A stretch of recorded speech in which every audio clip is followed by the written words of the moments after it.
What is going on, Kingdom Hearts fans? It's your boy Amaziah here, and today I'm going to be bringing you guys a little bit of a speculation theory from Kingdom Hearts Union. So, Kingdom Hearts Union has been not necessarily released. The public can't really get their hands on it just yet, but it is on its way out, and we have started to get information for this game and its events. With one of the very first few things they showed with the announcement trailer of Kingdom Hearts Union Chi, we got to see the whole debacle with Ventus actually get resolved, and Ventus is actually a part of the Fairytale Era. He wasn't in that image with Ephemera and Scold for no reason. He wasn't in that image with, of course, the current generation trio, and of course Ephemera and Scold in the third anniversary for the Kingdom Hearts Chi browser game.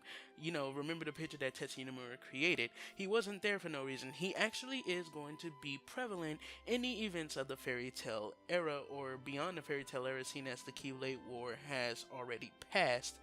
So, what did we exactly learn from this, or what could we potentially take away from this to talk about the future and the developments of Kingdom Hearts Union Cross, or where Kingdom Hearts Unchained or Kingdom Hearts Chi may go in the future until we reach Kingdom Hearts 3, in which, if I'm not mistaken, it should come to a close by the time Kingdom Hearts 3 officially launches.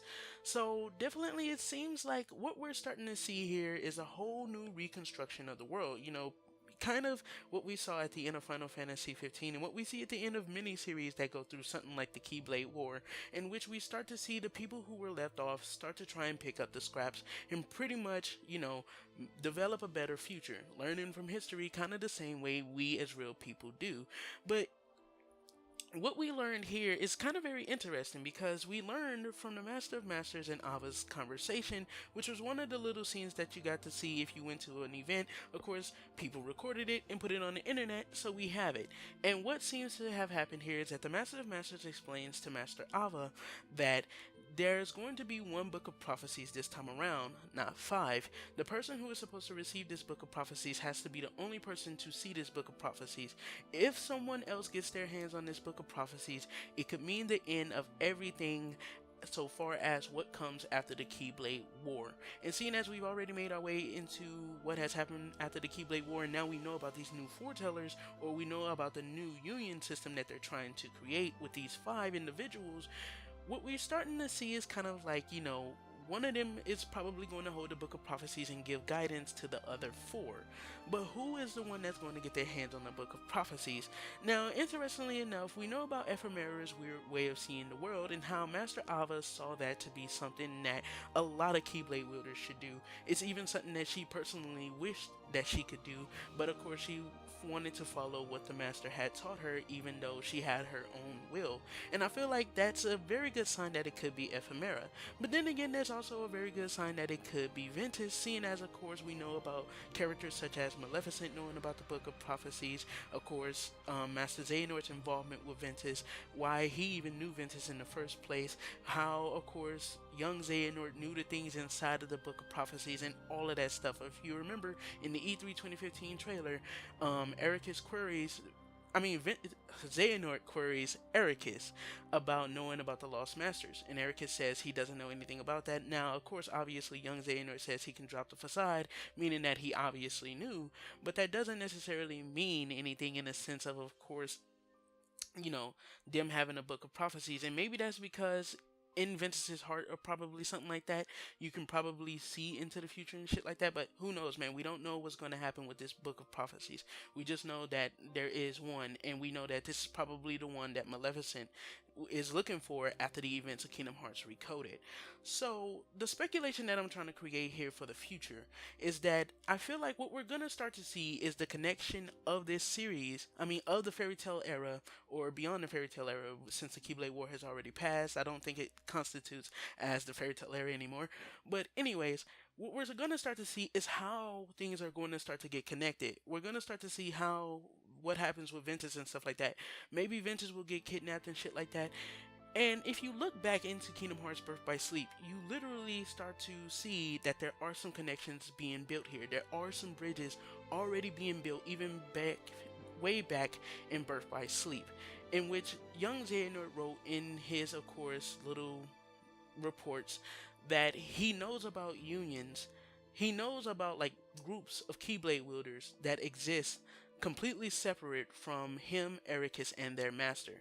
So definitely it seems like we're going to start to see those characters. This is what we're starting to see. We're starting to see their story, and eventually it's going to develop and go so far to the point that maybe the final arc of this whole situation with Union Chi will probably be the disappearance of Ventus and that book of prophecies, and Master Xehanort's plan starting to come to fruition. And maybe we'll start to see that, and maybe we'll see, of course, maybe one of them will visit the land of departure, and maybe we'll get to see, of course, Luxu training young Ericus and young Xehanort. Who knows, man? It's going to lead into a very interesting future for the rest of the series. And Kingdom Hearts Union is literally what they were talking about when they said that Kingdom Hearts Unchained will have direct links to Kingdom Hearts 3. And I mean, if you realize that the whole opening now is literally based on one of those drawings that Tetsuya Nomura did for the game, I think for one of its anniversaries, who knows, maybe by the time Kingdom Hearts 3 is released, we may see, of course, the opening literally become a different image altogether. And I'm talking about that third anniversary image in which it's going to be Sora, Riku, and Kairi in their Kingdom Hearts 3 outfits with Ephemera, Scold, and Ventus at the top. And that could become the opening. Maybe it'll open up with, of course, the trio right now, the current trio, which is Sora, Riku, and Kairi. And then, of course, it may be, of course, Ephemera and Scold at the top, and then it'll come down and it'll be like, that traditional kind of Kingdom Hearts like opening. But let me know what you guys think about it, man, because Union X or Union Cross is going to be huge, man. I feel like it's going to be huge. Definitely, if you weren't into the whole looking into Kingdom Hearts Chi lore, now is the time to get on that, man, because before this thing drops, you're going to want to be caught up with everything that has happened, because I definitely feel that the future of this is going to pretty much determine whether or not you know about anything that happens in Kingdom Hearts 3 at some point. So if you want to know about Kingdom Hearts 3, if you want to be able to keep up with the story and not be confused like you were from the jump between Kingdom Hearts 1 and Kingdom Hearts 2, then you're probably going to want to get your hands on Union Cross, or at least watch Everglow or somebody else play it, because I'm going to be paying a lot of attention to this. And of course, if I see things, I'm going to be bringing out videos for it. But I've never been the kind of person, I don't even know how exactly people are even getting this content, man, because I want to be able to play this shit for you guys, but I just don't understand, like, how people are doing it. Like, I've looked into so many ways of doing this, but I just can't find it. But let me know what you guys think. This has been your boy Amaziah. Don't forget to do a little A-class gaming, and everything you do, don't forget to keep it A-class. I hope you guys enjoyed the video, and if you did, go ahead and hit that like button and that subscribe button, and I'll be coming back with more Kingdom Hearts content this weekend and stuff like that, so be on the lookout for any more uploads from me for Kingdom Hearts. Peace the heck